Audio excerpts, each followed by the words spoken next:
하나님, 어느덧 반년이 지나고 있습니다. 바로 빠른 세월 앞에 주님께서 세월을 아끼라 하신 말씀을 기억하게 하시고 우리 주어진 그런 시간과 기회와 사명 잘 감당하여 주님 앞에 섰을 때 부끄럽지 않는 우리 삶이 되어지게 하옵소서. 이 저녁에도 수요 저녁 예배를 함께 모여 예배드립니다. 적은 숫자 모였지만 두세 사람이 내 이름으로 모인 곳에 함께 하신다 말씀하였사오니 이 시간 우리 예배 가운데 임재하여 주셔서 각 사람에게 필요한 것을 아시는 하나님께서 은혜와 복으로 함께 하옵소서. 우리 또한 항상 주님 앞에 믿음으로 행하게 하시고 진실함으로 행하게 하옵소서. 이 밤도 나누는 말씀 속에서 우리 초대교회 성도들의 열정이 성령의 충만하시니 우리 가운데 가득하기를 간절히 바라옵고 예수님 이름으로 기도드리옵나이다. 아멘. 417장 함께 찬송드리겠습니다.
성경 말씀 사도행전 8장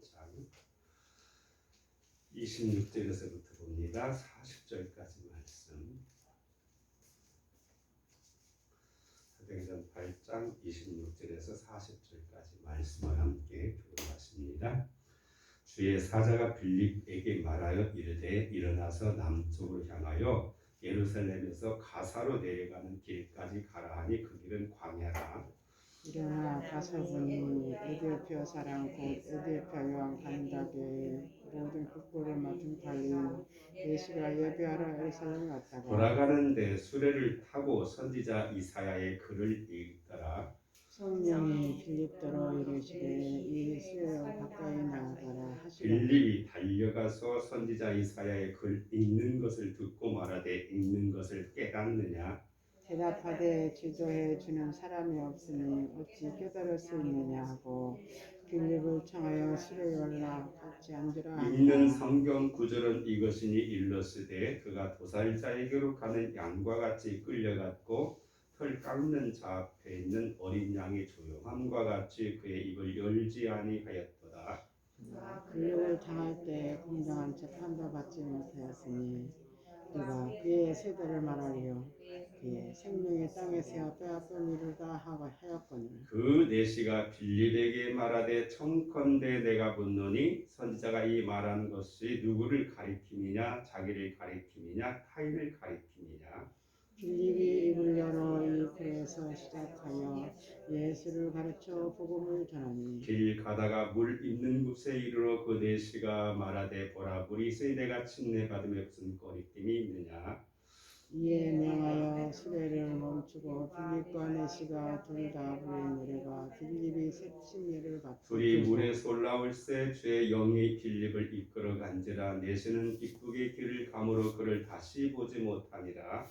빌립은 아소도에 나타나며 성을 지나다니며 복음을 전하고 가이사라에 이르니라. 아멘. 네, 이어지는 빌립의 그 전도를 우리가 볼 수 있습니다. 앞서서 빌립이 사마리아에서 큰 부흥을 일으키고 그리고 예루살렘에서 베드로와 요한 사도가 사마리아에 가서 그들에게 성령을 받게 하고 이런 역사가 나타났습니다. 그런데 사마리아를 떠난 빌립이 또 성령의 인도함을 받고 이와 같이 오늘 본문되면 예루살렘에서 가사로 내려가는 길까지 가라라고 말했습니다. 그래서 그 하나님의 사자의 지시를 받고 이 길로 가게 되어졌는데 거기서 하나님께서는 바로 이 에디오피아 내시, 특별히 국고를 맡은 아주 정치적으로 세력이 있고 힘 있는 사람, 옛날이나 지금이나 가장 힘 있는 사람이 누구냐면은 돈을 같은 사람, 돈을 가진 사람입니다. 돈을 관리하고 돈을 책임진 사람이 가장 힘이 있고 또 신뢰를 받는 사람에게 그걸 맡기게 되어지죠. 근데 이 사람은 바로 이 에디오피아의 그런 실권을 가진 사람이었는데 이 사람은 상당히 경건한 사람이었습니다. 사실 에디오피아에서 예루살렘까지 오려거든 상당히 길이 멉니다. 그분은 힘이 있어가지고 수를 타고 다니지만 그렇다 할지라도 지금처럼 잘 닦아진 길도 아니고 오랜 기간 동안 많이 걸려야 되는데 예루살렘까지 와서 거기 와서 기도하고 또 돌아가는 길에도 수레 안에서 계속 성경을 읽고 이런 과정을 보면은 굉장히 경건한 사람인 걸 보게 됩니다. 사실 이 에디오피아라고 하는 나라는 굉장히 가난한 나라죠. 그래서 왜냐하면 지역 자체가 상당히 지형적으로 어려움이 많은 겁니다. 고지대 같은 경우는 우리나라 백두산 높이 이상의 그런 높은 곳에 마을이 형성되어져 있습니다. 그래서 그곳에 산 사람들은 희박한 공기 속에서도 생활하다 보니까 거기서 달리기를 잘하죠. 세계대회 보면은 이 에디오피아 사람들과 유명한 그 옛날에 그 올림픽 가가지고 2연패했던 사람도 있죠. 그리고 맨발에 마라톤을 했었는데 맨발로 다닌 사람이기 때문에 항상 신발도 안 신고 다녀요. 근데 올림픽에도 맨발로 와가지고 맨발로 뛰어가지고 금메달 딴 나라가 바로 에디오피아입니다.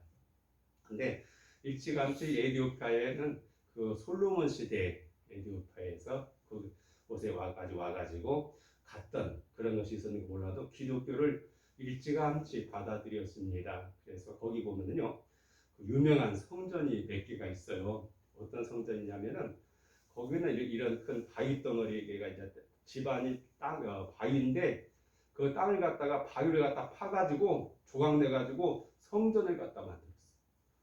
이게 굉장한 거죠. 그냥 우리나라 석굴암도 이제 그 바위를 갖다 뚫어가지고 그렇게 해가지고 거기다 부처도 만들고 이렇게 해가지고 유명한데 이거는 그 정도가 보다는 게임이 안 될 정도예요. 성전을 갖다가 그냥 바위를 갖다 파가지고 다 깎아가지고 계단이든 벽이든 다 해가지고 만들어가지고 그 소련 성전이 한 개가 아니라 여러 개가 될 정도.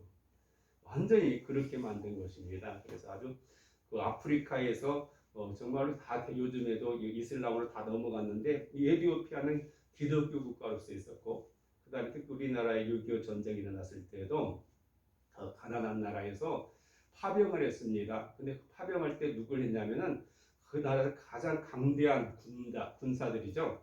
대통령 경호실에 있는 군대를 갖다가 우리나라 6.25 때 파송해가지고 우리나라 전쟁에 참여하게 했어요.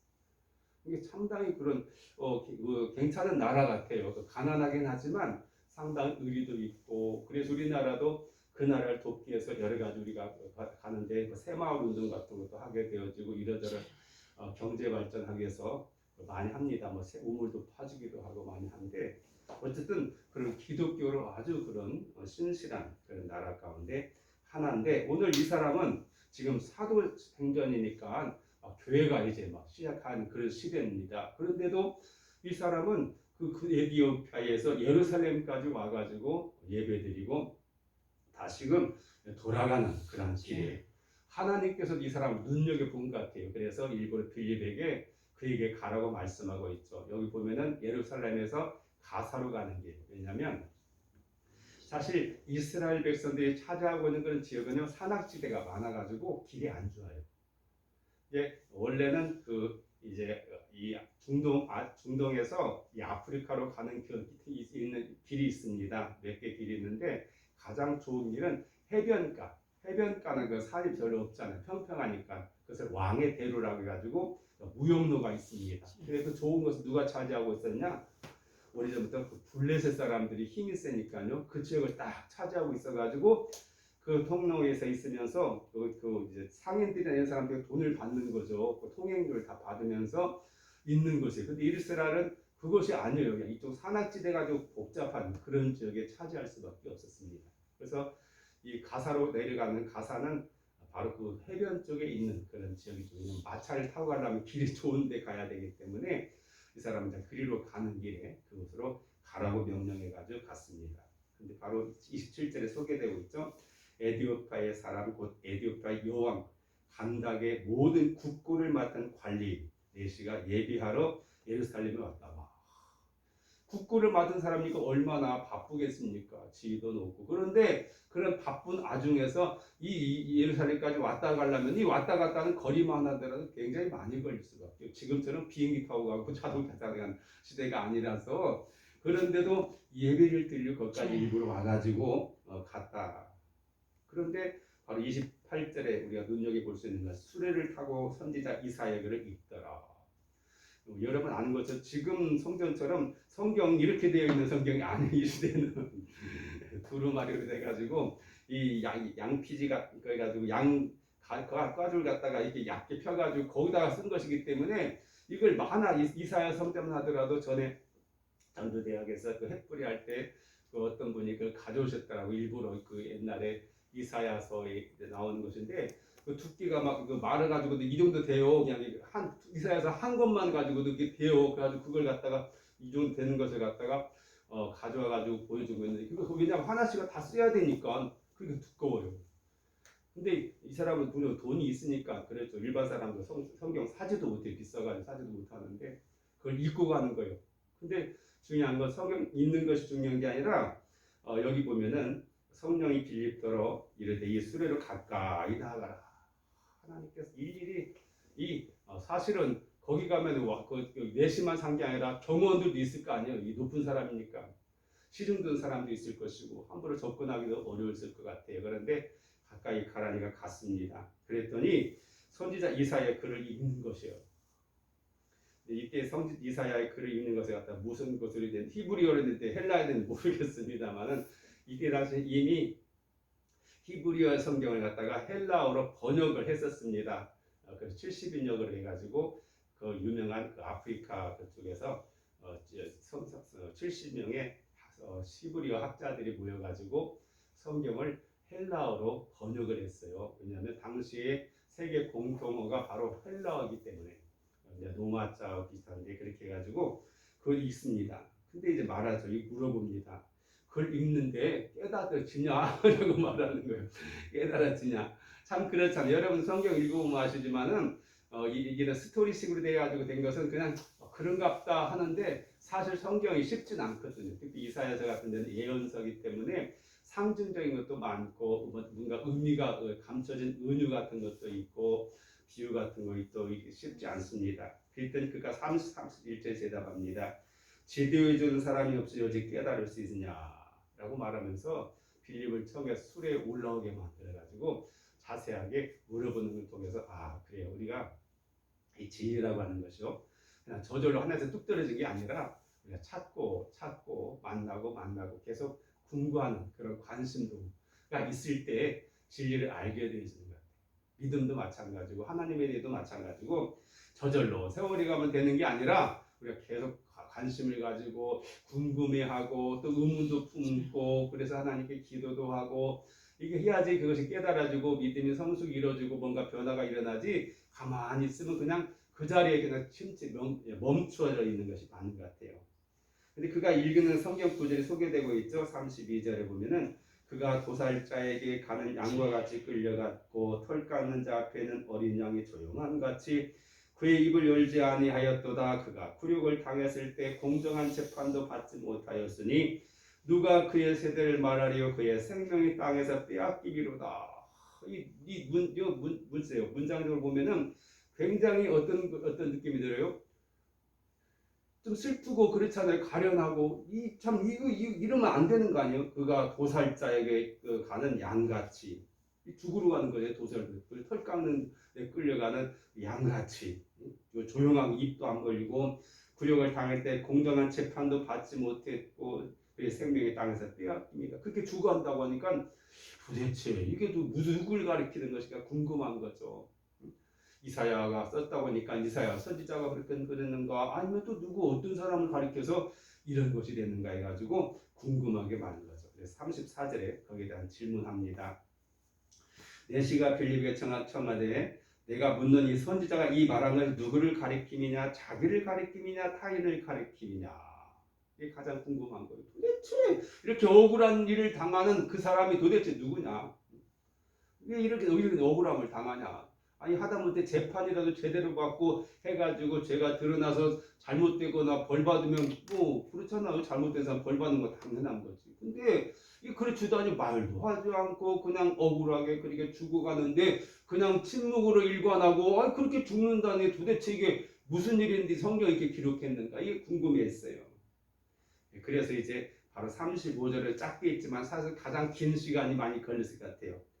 빌립이 입을 열어 이 글에서 시작하여 예수를 가르쳐 복음을 전하니. 그래요. 이게 중요한 거예요. 이런 호기심 속에 예수 그리스도가 어떤 분인가, 왜 그분은 바로 예수를 지칭하는데 그분이 과연 어떤 분인가에 대해서 자세하게 이제 구약 성경에서 비롯되어진 이사야 예언을 비롯해 가지고 그리고 실제로 예루살렘에 일어났던 여러 가지 사연들 여기 다 생략되어 있지만은 그분이 바로 우리 죄를 위해서, 인류의 죄를 위해서 구약에는 짐승의 피를 통해서 우리를 갖다 구속했지만은 이제 그분의 죄 없고 흠 없는 하나님의 아들의 그 희생을 통해서 우리를 의롭다함을 얻게 되고 그를 믿는 자에게 구원을 받을 수 있는 이 일을 이루기 위해서 그런 억울한 일을 십자가의 길을 갔다라고 한 사실을 그에게 말하고 예수를 믿으면 구원받습니다라고 한 사실을 그에게 전하게 되어져요. 그러면서 이제 마침 36절 길 가다가 물이 있는 곳에 이르러 그 내시가 말하고 보라 물이 있으니 내가 침례를 받으며 무슨 꺼리낌이 있느냐. 바로 이것은 우리가 중요한 게 바로 그거예요. 그냥 뭐 요즘 이제 사실 우리나라 같은 장로교가 많이 강해가지고 그냥 세례로 이렇게 많이 하는데 그냥 머리다 이렇게 물 뿌려가지고 하는 것. 그럴 수밖에 없었던 이유 중에 하나는 뭐냐면 우리 초대교회에서 많이 박해를 받고 또 유대는 우리나라처럼 그냥 아무데나 물 있는 곳이 아니라서 물 구하기가 힘듭니다. 뭐 침례 받을 수 있는 게 마땅치도 않아요. 그러면 물이 있는 곳이 별로 없으니까. 그러다 보니까 그냥 바쁘고 뭐하니 급하니까 약식으로 그냥 머리에다 물 뿌리는 걸로 했지만은 오늘 본문에도 나오는 것처럼 물이 있으니까 같이 어떻게 해서 침례를 받는 것이 마땅하지 않냐. 이게 내시가 먼저 청하게 되니까 물로 내려가 가지고 그걸 받습니다. 바로 중요한 게 바로 38절에 보면 이렇게 말하죠. 여기 보면은 이제 37절이 밑에가 소개되고 있어요. 빌립이 네가 마음으로 온전히 믿으면 가아니라 대답하리라. 내가 예수 그리스도 하나님 아들인 줄 믿노라. 이게 사실 들어가야 되거든요. 그냥 무조건 침례 든다고 구원받는 게 아니라 이런 신앙 고백 속에서 바로 침례를 받을 때 그 침례가 참 진정한 효력이 있고 하나님의 백성으로서 인정받는 그런 과정이 있는데 이제 이게 사본에 따라서 있는 것도 있고 없는 것도 있으니까 이것은 그냥 빼놔가지고 있는데 밑에다가 이렇게 소개하고 있는 걸 보게 됩니다. 그래서 이제 중요한 게 39절에 말씀하고 있죠. 둘이 물에서 올라올세. 이걸 통해서 침례를 받고 올라온 거잖아요. 그냥 뭐 물 속에 들어갔다 나온 거죠. 그래서 우리가 침례의 중요성을 알게 되고, 지금도 마찬가지로 그 그리스나 이 터키나 옛날에 그 교회 자리에 가면은 그때는 교회마다요 침례탕이 다 있어요. 강대상 뒤쪽에 보면은 침례탕이 있어가지고 거기서 침례를 받게 이렇게 했어요. 여기 요즘 그런 식으로 아니라. 그래서 우리나라도 지금은 어떤 교회 같은 데서 침례탕을 예배당에 많이 만들어가지고 거기서 이렇게 하는 그런 것도 많이 있는데, 그런 의미가 있는 걸 보게 됩니다. 그래서 39절 둘이 물에서 올라올 때 주의 영이 빌립을 이끌어간지라. 예수는 기쁘게 길을 가므로 그를 다시 보지 못한다. 그래요. 참으로 이 내시에게는 하나님의 큰 은혜를 입은 거죠. 왜냐하면 아무리 읽어도 도대체 빌립이 해석해주지 않으면은 계속 마음속에 궁금함만 있었잖아요. 이게 뭔지 읽어도 모르고 답도 모르고. 근데 바로 하나님께서 그 놀라운 오랜 계획을 예수 그리스도를 통해서 완성시켰고, 그분이 바로 그것을 우리 가운데 행함으로써 구원의 길을 열어주셨고, 침례받고 구원받은 놀라운 그 은혜를 받게 되어진 거죠. 40절 빌립은 아소도에 나타나 여러 성을 지나다니며 복음을 전하고 가이사라에 이르리라. 점점 이제 계속 핍박이 유대인은 있기 때문에 변방으로 해가지고 가이사라 쪽으로 이제 올라갑니다. 가이사라는 예수님께서 활동했던 그런 지금 저쪽 북쪽에 있는 갈릴리 주변에 그곳으로 가게 되고, 이제 빌립은 이 활동이 끝나는데 나중 뒤쪽에 가 다시금 빌립이 나타나는 것을 우리가 볼 수 있습니다. 이렇게 바로 이 빌립의 사례는 이제 이때 당시 막 흩어져 있는 많은 그런 사람들, 사도들을 비롯해 가지고 또 일곱 집사들, 이 스데반은 순교당했지만은 흩어져 가지고 그들도 복음을 전하면서 계속 교회가 확장되어지고 주님을 알지 못했던 사람들에게 이렇게 복음이 증거되어지는 새로운 계기가 되었다. 예루살렘의 박해, 교회 이제 박해는 오히려 이와 같이 복음이 확장되어지는 새로운 전기를 마련했던 것처럼 성경을 보면은요, 때로 우리가 위기라고 생각하는 그때가 새로운 기회가 되었음을 우리가 많이 발견하게 되어집니다. 기도드리겠습니다. 사랑하시는 아버지 하나님 감사드립니다. 점점 이제 무더워지고 또 장마철이 가까워지는 그런 계절입니다. 아버지 하나님, 이와 같은 때 우리 모든 성도들의 건강을 지켜주시고 또한 우리의 산업도 보호해 주시며 가정들마다 주의 은혜와 평강으로 함께하여 주시되, 무엇보다도 우리가 하나님을 섬기는 자로서 믿음으로 승리하는 삶이 되게 하여 주옵소서. 우리 교회가 참으로 이 지역사회 속에서 주의 복음을 널리 증거해 보다 많은 사람들이 복음을 듣고 구원에 이를 수 있는 그런 우리가 역할을 감당케 하여 주시옵기를 간절히 원합니다. 주님, 또한 이제 무더위 가운데서도 건강을 지켜주시옵기를 간절히 바라옵고, 아버지 우리가 행하고 원하는 모든 것들이 하나님 은혜 가운데서 풍성한 열매로 나타나게 하옵소서. 예수님 이름으로 기도드리옵나이다. 아멘. 네, 요즘 기상이변 때문에 많은 것이 어려움을 많이 당하고 있습니다. 오늘도 보니까 캐나다 같은 데서 49도 이상이 올라가가지고 죽은 사람이 69명이나 된다고 하는데, 참 그래요. 캐나다는 원래 시원한 곳이고 굉장히 추운 곳인데 요즘 참 날씨가 이상해요. 전에는 막 텍사스 같이 겨울도 없는 나라가 막 눈이 와가지고 막 그러고, 참 어쨌든 우리가 수상한 데 살고 있습니다. 우리 모두가 하나님의 은혜 가운데 승리하시길 바라겠습니다. 주기도 모두 예배 마칩니다. 하늘에 계신 우리 아버지여, 이름이 거룩히 여김을 받으시오며 나라 임하옵시며 뜻이 하늘에서 이룬 것 같이 땅에서도 이루어지이다. 오늘날 우리에게 일용할 양식을 주옵시고 우리가 우리에게 죄 지은 자를 사여 준 것 같이 우리 죄를 사여 주옵시고 우리를 시험에 들게 하지 마옵시고 다만 악에서 구하옵소서. 나라와 권세와 영광이 아버지께 영원히 있사옵나이다. 아멘.